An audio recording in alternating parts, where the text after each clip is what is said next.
Welcome, welcome. We are here for our performance power, and today's topic is caffeine. Is caffeine. This is the kind of thing that we just assume is going to be a norm, but a lot of us don't know what it really entails. So in performance power, we will like to dive into the research, the facts, and we start with 5-minute facts so that we can dive into what the real things are around whatever our topic is. And then we go into Q&A so that we can have a fantastic experience for you to find out all of the things that you really want to know for your health, your wellness, your nutrition, and your injury recovery, so that you can have the optimal performance in your life. Performance power. So caffeine, 5-minute facts. Fact number 1 is that the FDA considers caffeine as both a drug and an additive. It is what we would call a central nervous system stimulant. So that's fact number 1. It's a drug, it's an additive, and it is a central nervous system stimulant. Fact number 2 for caffeine is that 90% of adults use caffeine regularly. This is the most commonly used drug basically in the world. So 90% of adults worldwide use caffeine, and the consumption is more than 200 milligrams per day. So many of these caffeine users are dependent because caffeine is addictive, and it's also a mild diuretic. So I'm going to go into those just a little bit more deeply. Number 1, the 200 milligrams a day, what's recommended to be safe, so no more than about 400 milligrams per day is safe for caffeine consumption. However, 400 milligrams ends up looking like about 4 cups of coffee. But when I say cups of coffee, that would be a 6 to 8 ounce serving of coffee. That would usually be our indication. So 4 of those would be 400 milligrams. Most people can tolerate that in a healthy manner without having any of the side effects or risks that are associated with this particular stimulant. So that's the first part of this fact number 2. But the other part is that many people become dependent. And the reason is because it's addictive. This is an addictive drug. People think of it as just something they consume in primarily coffee. However, it's a stimulant, it is a drug, and it is addictive. It's also a mild diuretic.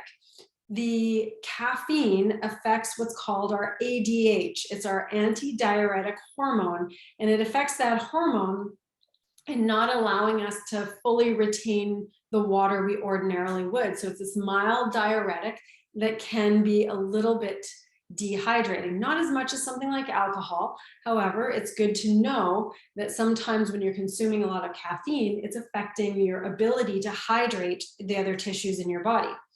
So that's number 2, is that 90% of adults use caffeine. It is addictive, and it is worldwide. So fact number 3, tolerance is influenced by genotype. So meaning there's this very specific gene called the CYP1A2 gene, CYP1A2, that slows caffeine metabolism. So what that means is that if somebody has this gene, they may be more less able to metabolize the caffeine. So it's very individual specific as to how somebody metabolizes caffeine. So when one person says, hey, you can have a cup of coffee by noon. When you have that cup of coffee by noon, you will metabolize it. You'll be fine by the time it's bedtime. Well, that's not necessarily the case for everyone. And some of the people who have this gene, who have a slower metabolism with caffeine, they're at risk at times for hypertension, myocardial infarction, and it's very individual based on their genetics, based on their genes overall. So that is fact number 3. We're going to go into fact number 4, And fact number 4 looks like caffeine occurs naturally. So it occurs naturally in seeds, leaves, fruits, and more than 60 species of different types of plants will produce caffeine. So the thing here is that when caffeine is occurring in all these different types of things, we assume that for the cacao or the caffeine or the coffee bean, but we're not necessarily looking for it in other things that we don't typically see it in. So this is going to look like the gum, the jelly beans, the marshmallows, the waffles. Caffeine is being added to all sorts of other foods that we don't realize caffeine is in. And when this comes to our daily safe amount of caffeine, we may be overdoing that amount of caffeine without even realizing it because it's being added into other foods that we don't normally associate caffeine to being in. So it does occur naturally in the plants, but it's being added by food producers in order for you to feel good when you are on and that's quote unquote, feeling good when you are on one of these other foods that has caffeine in it. So be aware that it's showing up in other things. So that's fact number 4. And fact number 5 are some of the benefits that we see from caffeine. Now, in years of working in high performance sport as a physiologist, strength and conditioning specialist, athletic therapist, and in years of coaching private clients, business people, what I see is constant caffeine use. So a lot of people are using caffeine all of the time. And what this looks like is because there's results, because there are impressive benefits from using caffeine. That looks like alertness, sports performance. There's an increase in the ability to think or produce your brain action, so brain thinking. It may even reduce Alzheimer's effects and Parkinson's, as well as we've got, there's a Johns Hopkins study that looked at learning and a memory boost. So when people had a learning task, in this particular study, they would do this learning task and then have a dose of caffeine after the learning task. And in that scenario, it would boost their memory overall for that particular task. So there's also caffeine enemas, and these would be for a liver or a colon detox. And these particular enemas are, I mean, I don't know if anybody looks forward to an enema, but the reason people do this is so that they're detoxifying their colon, detoxifying their liver, although there can be some side effects or setbacks that way too. Some caffeine has even been applied to the skin to prevent skin cancer. So there are all kinds of benefits that come with caffeine, but there are also a lot of risks and precautions and drawbacks. And some of those look like it has an adverse effect on some people who have bipolar, or if somebody has heart conditions, it can cause tremors and muscle tremors, potential fast heartbeat. So there can even be arrhythmias, heart conditions. It can have an adverse effect on diabetes, but it can have a positive effect on diabetes as well. So it goes either way. And diarrhea can really exacerbate diarrhea, epilepsy, glaucoma, high blood pressure, loss of bladder control, osteoporosis. In osteoporosis, it has a situation where more calcium is being flushed out of the system when it comes to the consumption of caffeine. And so that's where it is detrimental for someone who has osteoporosis. Parkinson's, schizophrenia, these are all areas where caffeine should be used with precaution. It can be detrimental. And there's another problem with caffeine. And what this looks like is contraindications with other drugs. And the list for these drugs was so long that I wasn't going to list them all off, but here are a few. Ephedrine, especially ephedrine. This can be dangerous to take caffeine and ephedrine together.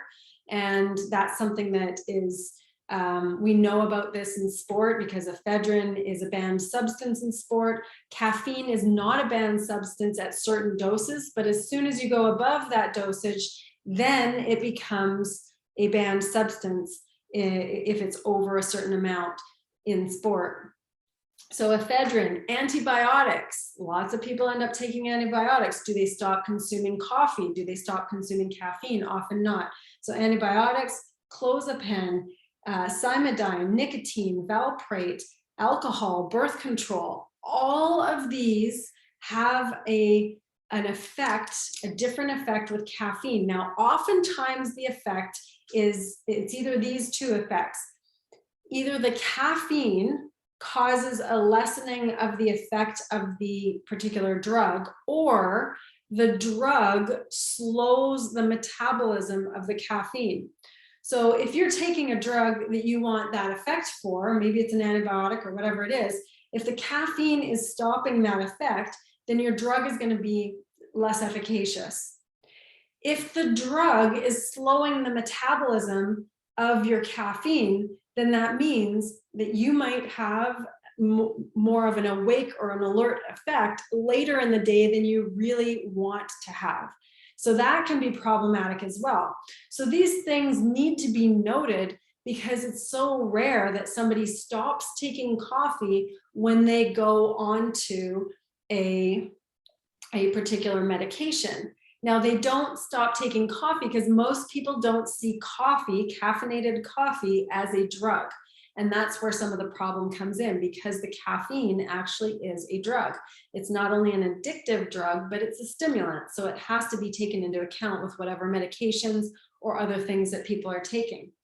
So this begs the question, okay, so if we know that it's caffeine, well, what about coffee overall? It sounds like there's some benefits to caffeine, and they have to do with thinking, alertness, memory boosting. However, if you're taking caffeine in powdered form, there's a much greater amount, a massive amount of caffeine in the powdered form or a pill form, or even in caffeine shots. So we want to be aware of that amount of caffeine, that if you're taking a dose of caffeine, that it's not more than 75 milligrams. It's not these big boosts that are going to cause a racing heart rate or jittery or have potential adverse effects. So then that begs the question, well, if I'm taking caffeine in coffee, and a lot of people do this, most people, most adults drink some sort of caffeinated beverage, whether it's an yerba mate or tea or coffee, but the most popular one is coffee. So if people are taking in caffeine with coffee, but they perceive coffee to be healthy, how do they know that the caffeine is good for them? So there's a couple of ways that you can figure out whether you are a caffeine metabolizer. One of them is really easy. It's with basically a little DNA test. You can do a saliva test. It can be, I've done nutrigenomics. This is where you genetically get your test for a number of different markers, gene markers in your body. Another one is 23andMe. There are different companies that will look at your genetic markers. And when they look at the genetic markers, you'll see things like anything from whether you're predisposed to an Achilles rupture to whether you can metabolize caffeine. I personally can metabolize caffeine. However, I don't drink a lot of coffee or caffeinated teas. I don't drink any coffee really, and I rarely drink a caffeinated tea. And here is why. This is the underlying reason that I think is fundamental for those of us who are really looking to have our best health. And the reason is this, it's that most of us are looking for caffeine to wake up, for greater alertness, for greater thinking. And personally, if I am feeling really low or really dragging, that's unusual. However, if that's the case, it's a big signal for me that I'm not getting the sleep that I need. And what happens for me is that I can usually drive through and bring my energy up whenever I want to because I'm so motivated. However, if I start using caffeine to do that for me, what happens is that I'm ignoring my body's signals for sleep. I'm ignoring my body's signals that are telling me I need to recover, I need a little downtime, I need some more sleep, and I need to relax. So I choose not to caffeinate, or to caffeinate as as infrequently as possible so that I can really be in touch with what my body needs, especially considering how frequently I train, which is daily. So the daily frequency of training and the demand of family and work and physicality, I want to know what my body needs. Occasionally, I might take some caffeine, especially if I'm coming off of a jet lag or if it's a social engagement, but that might be once a month. It might be once every couple of weeks. It's very infrequent. So that begs the question for people who want less of the caffeine for the reasons I just described for myself. They want less of the caffeine, but they want more of what they perceive to be the benefits from coffee. Because coffee, we do know, has a lot of nutrients, antioxidants, polyphenols, and these are great things for us. These are those extra super nutrients that are found in the cacao or the coffee bean, that are found in cacao beans and various plants, especially really hardy plants. We get these polyphenols, this hormesis effect, where if a plant had to work really hard to survive, especially in mountainous areas or extreme heat, then it produces nutrients in that plant that can be beneficial for us. So that's what coffee has. It has all these antioxidants and everything. So that begs the question, do you go for a coffee that is caffeine free in order to get the benefits of the coffee itself, but not have the caffeine overall? That is the question. So that's where we look at what's the decaffeination process. And ultimately, the decaffeination process does lower the antioxidants, can be up to a lowering of about 15%. However, they still have polyphenols, still have antioxidants, but the greater concern is the process that is used to decaffeinate the beans. The beans have to be soaked in a solvent for I don't know how long, but it's soaked in a solvent, and it's usually a solvent of ethyl acetate or methylene chloride. Now, these are the kinds of things that are used for thinning paint. They're very, very intense. That's what's used by soaking the raw beans before they're roasted. The raw beans get soaked in order to remove the caffeine. And it's effective so much so that there's only a small, like a 0.7, I think a 0.7 milligrams of caffeine are left within the serving after decaffeinating. So even if you're having a decaffeinated coffee, there's still a very small amount of caffeine within that coffee. However, what some people might be worried about is that solvent in my coffee. So the FDA considers it safe when there's anywhere between 1 to 10 parts per million of that remaining solvent in the product. And that's the safe amount. So there are other ways. There's two other main ways to decaffeinate. One is called the Swiss water method. They use water, and another one is a carbon dioxide method. The carbon dioxide method is very expensive. It kind of blasts the caffeine out. And the Swiss water method is another method. I think it's just a slower method. So what's primarily used is that methylene chloride or the ethyl acetate. So that might be a concern if you're worried about trace chemicals being in your coffee, if you're concerned about just having any of that, especially if you're pregnant and you're choosing decaffeinated products in order to not have the caffeine, because having caffeine in a pregnancy would be typically contraindicated. So those are some of the things that come up when it comes to, am I going to choose a decaffeinated option versus a caffeinated option? And I gave the example with coffee because it's the one that we use the most. So it is the product that we tend to use the most. And I'm trying to do some of the answers to some of the questions that I'm seeing. Another question that came up around caffeine is about performance enhancement, because you may have heard this for sport. And the question is, should I be using coffee before my workout? When is the best time to consume coffee for the caffeine benefits, for my alertness and thinking, and my sports performance? So that was the question that was posed. However, there are a couple of answers that will come with this. Number one is that yes, the caffeine in coffee or other sources will have a performance enhancing effect for physical performance. So this could be your workout, your run. This could be your this could also be your explosive performance. So typically in research, it's a sprint, it's a jump, it's endurance effects. So some of the powerful explosive movements, it doesn't show as much of an effect. However, it does show a solid effect for endurance events as well. But both of them show positive effects as caffeine being a performance enhancer. I've seen this so much so that athletes that were of the national caliber, one of my good friends as an Olympic heavyweight Olympic lifter, she would wean herself off of caffeine for about 3 weeks prior to an event, and then reintroduce caffeine around 2 days prior to the event so that the effect would be there again.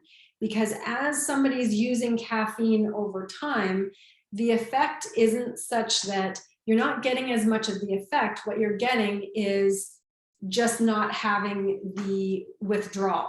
So what I mean by that is that instead of feeling extra alert, you're feeling normal when you have the caffeine.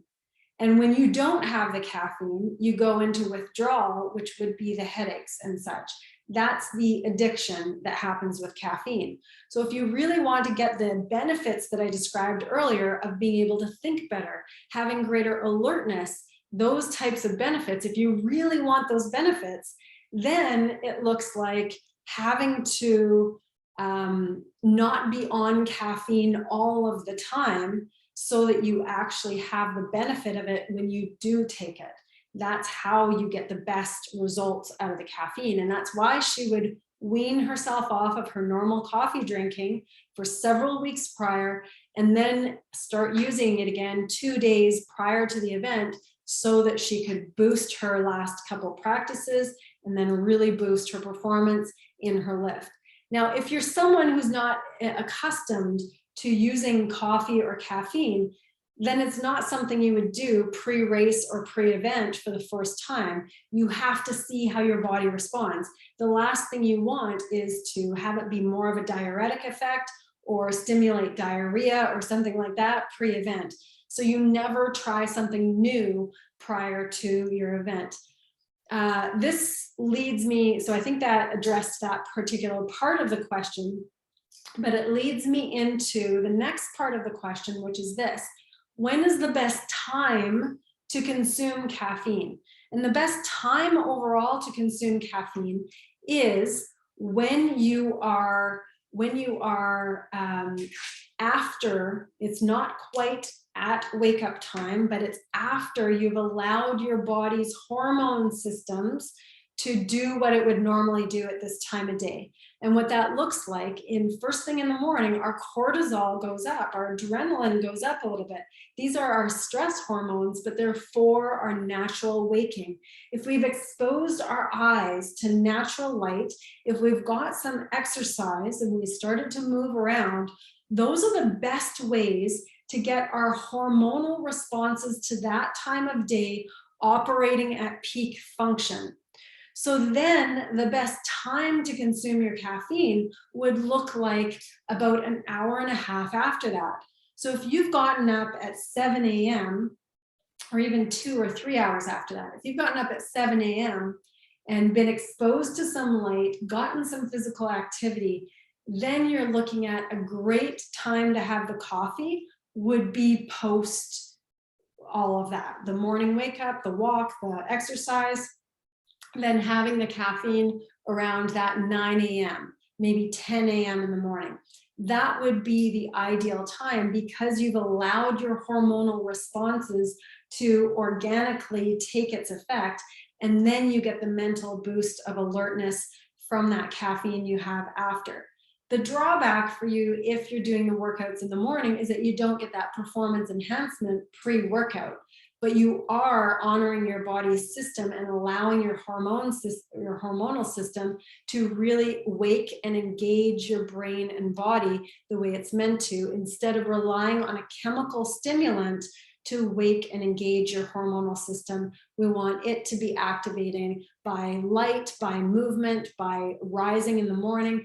All of those things will give you an optimal physical response. And then the timing of the caffeine ends up being after that. So that would be an ideal timing for our body's hormonal response. However, it's not giving you the effect of the boost pre-workout. So if you're working out in the afternoon, however, that would be an option then, assuming that you metabolize caffeine well. Because if you don't metabolize caffeine well, then what's going to happen is that you may end up being too awake later in the evening when you're trying to get to sleep. Because I think it's I'm going by memory on this one because I didn't recently look this up, but I think it's around an 8-hour half-life for caffeine as a chemical in terms of metabolism. However, again, we all metabolize caffeine a little bit differently. So I think that covers the questions. That's our 5-minute facts and the questions that we had as well, really diving deeply into caffeine. We went a little deeper on this one without other questions coming in because this one had so much information. So again, it's got amazing benefits, but remember, it's got some drawbacks too. And remember, it's very individual. So it would be worth really checking out whether you are a metabolizer of caffeine or whether this is something that you want to actually have minimal doses of. And it's really worth, if you are someone who consumes caffeine or coffee on a regular basis, it's worth trying to go off for a while to make sure that you're not just following the addiction, but that you actually can get the maximal benefits from it when you choose, not because you're addicted to the substance. So those are some added benefits or added suggestions with the caffeine, and then also knowing where your caffeine is coming from, making sure that it's not coming from those added food sources where they've used caffeine as an additive, but rather having your caffeine come from something that it naturally occurs in, and then deciding if you're going to do something that's a decaffeinated coffee or an herbal tea instead of the caffeine, based on what your overall intentions are and your intentions around your health and what benefits you're looking for in that scenario. So that is caffeine friend or foe. I think for you, you'll have a whole breadth of information now to help you decide for yourself whether and when it's the best for you and your usage with your life, your goals, your performance, your physicality, your overall health. So I hope you got something from this. Enjoy. And we will see you next time on our Performance Power. Bring your questions so we can dive into the facts and we can open up the discussion, answer the questions, and really serve your best performance. Have a beautiful rest of your week.